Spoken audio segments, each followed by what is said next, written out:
Welcome back, Helldivers. Today we're going to be going over another news update for Helldivers 2. We have a few new missions, a new difficulty mode that we're going to be going over, new enemies, a few balancing, nerfs, and new weapons. So let's go ahead and get straight into it so you guys can be up to date with everything that came out with this new update.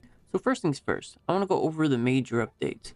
So they're adding a new difficulty level called Super Helldive.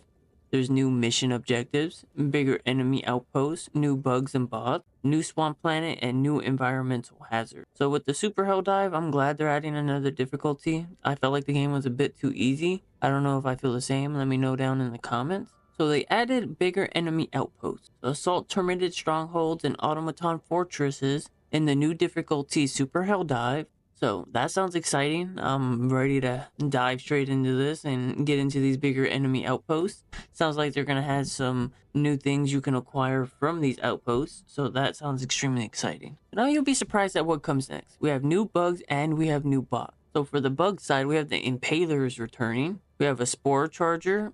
And we have a new Alpha Commander. So these are all going to be pretty crazy for the bug side. We also have a few new bots. So we have the Rocket Tank. And we have a Reinforced Scout Strider. So these sound like some nice new foes that we're going to have. Like I said, to increase the difficulty on this game is all welcome. So next we're going to be covering the new Swamp Planet and the environmental hazards that are going to be coming. So we have Acid Storms, temporary lures, armor for enemies and the players. Make use of this, but stay on high alert. And now along with the planet, like I said, there's a new airy and foggy version of the Swamp Planet. Keep your wits about you and do not let fear take a hold of you. So next, I finally want to let you guys know that they finally, and I mean finally, fixed the friends menu, the social hub. Finally fixed. This is something that's been an issue since the game is dropped. And now, supposedly, they finally... So, like I said, let me know. Next, I'm going to go over a couple weapon buffs and weapon nerfs. You guys might be upset about some of these. Some of these you might actually be happy about. So let's go ahead and get into this. So the first two weapons we're going to be talking about are going to be the Slugger and the Incendiary Breaker. One got buffed and one got nerfed. I'm assuming you can guess which is which. The Slugger obviously got a buff and improving its spread and drag to compensate for improved stopping power and enhance the fantasy of a powerful shotgun.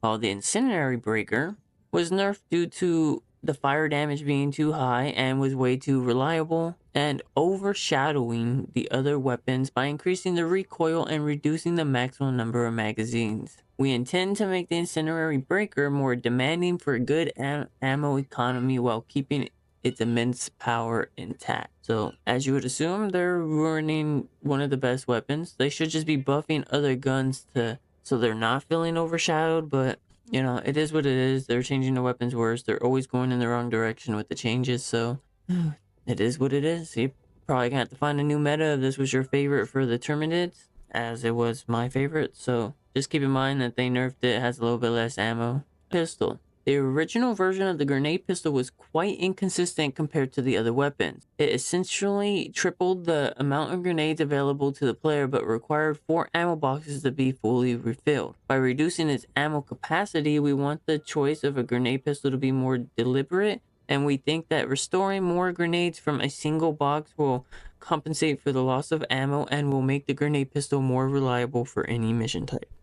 I mean, this overall isn't too bad. I mean, it's nice to be able to use less ammo boxes to compensate for the ammo. It not being able to hold 2 bullets it's not too bad. Like I'm saying, it's not a terrible idea. I mean, it sucks it won't be able to hold 2 bullets anymore, but it's not as bad as the Incendiary Breaker nerf. So I think, in my opinion, this is probably teeters in between a nerf and a buff, depending on how you see it and what you think about the ammo consumption. Now onto the CB9 Exploding Crossbow. Since the last patch, the Exploding Crossbow still struggles to find its own niche as to compete with more reliable weapons. By making the crossbow a one-handed weapon, we hope to increase its versatility and offer new and interesting uses that will help it stand out from other options. This sounds like a bit of a stretch. I mean, I don't see how it becoming a one-handed weapon would really change too much. Maybe a little bit more mobility, but still, I feel like they're just wasting their time making this kind of change.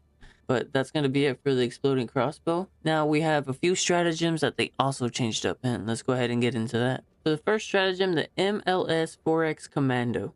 The ability of the Commando's missiles to destroy automaton fabricator buildings from any angle was unintended behavior.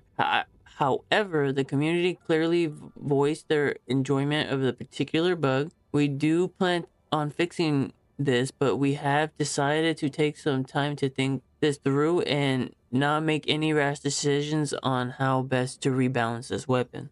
Hopefully they make the right choice with this. I doubt that, obviously it's a bug, so they're gonna fix that, but hopefully they don't change this too much. Now onto the AXAR-23 guard dog. Since release, the guard dog has been outclassed by its laser counterpart due to the fact that it ran out of ammo too quickly and could not be refilled from ammo boxes found on the map. We believe that increased ammo capacity along with the fix to the ammo crates will improve its viability as a support companion. So I don't know. I don't see this changing much. I feel like the laser gun's still just gonna be the better guard dog. We'll see what it is. Now onto the orbital walking barrage. Originally, the walking barrage was intended to suppress enemies during an advance. However, given the chaotic nature of orbital barrages, the walking barrage had no definite application as it felt too unreliable at times. The increased duration of the bombardment in combination with reduced movement should make the walking barrage saturate the area better while covering about the same distance as before. So this sounds good. I mean, I still don't see anybody using the orbital walking barrage more than its counterpart. But, it is what it is. So, I don't know. I don't see too much change when it comes to these weapons. They say that they're going to fix it, but I don't believe that's going to be much of a change. So, let me know what you guys see and how it feels in the comments down below. And for that, that's going to be the biggest and most important things that came with the update. There's a couple other minor little things, but I didn't find them too important to put in this video. So if you guys are looking for more Helldivers 2 news and updates, make sure you drop a like, sub, and I'll catch you guys in the next update.